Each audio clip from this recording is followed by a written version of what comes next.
Hey guys, guess what? I'm actually alive. Yay, who would have thought? I really take ages to create any of those guides, so I decided I still want to give you some content. But since I'm really picky with what I want to post, because it needs to have some sort of thought behind it, I came up with this idea. As the title already states, I want to do a recap of what I've played, since I play a ton of different games. So I want to create some sort of space for a talk about different games, and what my impressions are of them, and what you've played this week and what your thoughts are. With all that out of the way, let's begin. Middle-earth: Shadow of War.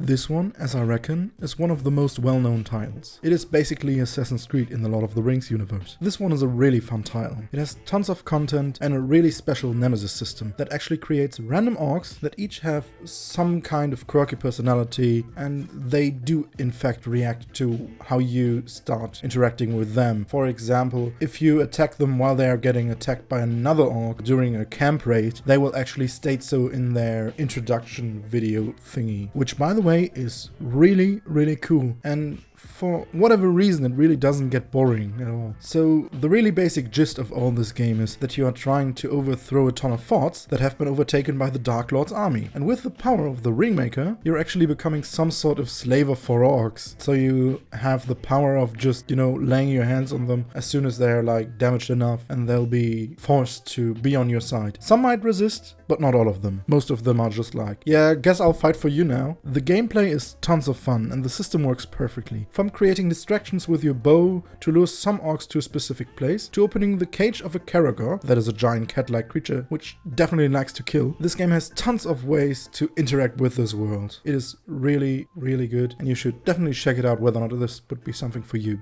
The Binding of Isaac Rebirth. I'll mention Isaac one time because I play it tons, like really tons. I have it on Switch and on PC, and I've played it on the Vita back in the day. It is basically my sleeping ritual. I play it every time before I go to sleep. Isaac is one of the beautiful games created by Edmund Macmillan, who you should definitely check out because he's a really creative person and he creates really interesting games. Now back to Isaac. It is a roguelike top-down shooter where you play Isaac, who's actually trying to escape from his mother through a dungeon-like environment. It is a randomly generated dungeon on each run, and you get tons of different items, enemies, synergies, and playable characters. The game itself is well thought out and can be really hard at times, but if you play your cards right and pick the right items, you can basically become a god and crush every enemy to pieces. Each sort of an enemy has a different attack pattern or movement pattern and has different specialities, and there's tons of room layouts as well. So I'd say if you like roguelikes, even one bit, have a look at this beautiful piece of a game. Definitely check this out. Elder Scrolls Online.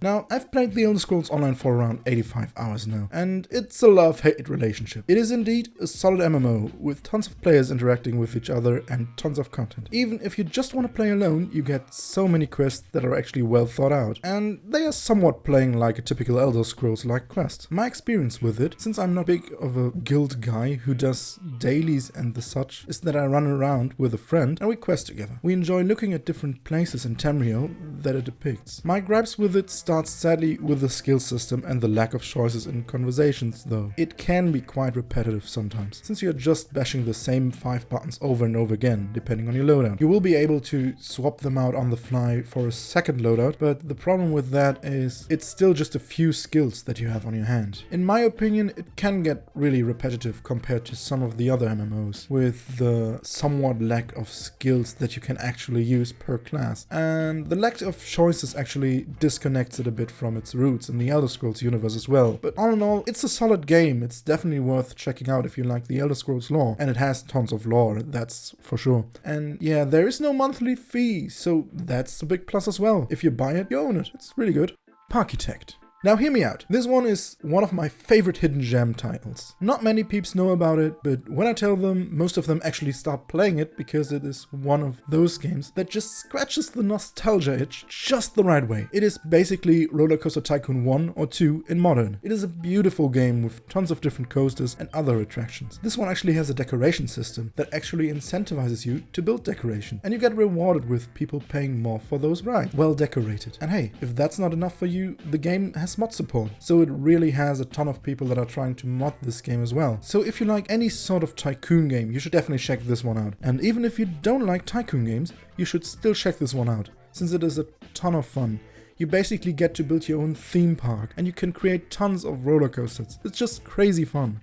Spelunky 2. Hey, another roguelike. I get the pattern there. This time it's viewed from the side. Spelunky is a bit of a different game compared to Binding of Isaac. It is still tons of fun, but it has a really steep learning curve. You will definitely die in this one. From simple traps that are trying to kill you to tons of enemies with so many different attack patterns. And even your own stupidity can be killing you at times. You just need to really watch out for your surroundings in order to get out of the dungeon. But hey, besides dying, this game is actually tons of fun, especially with friends. You have so many different themes, level themes going on, and there's shopkeepers who will shoot you when you do anything sketchy to their wares, there's ghosts, and there's cute puppies and kittens, and this fact alone should make you check this game out, I'll tell you.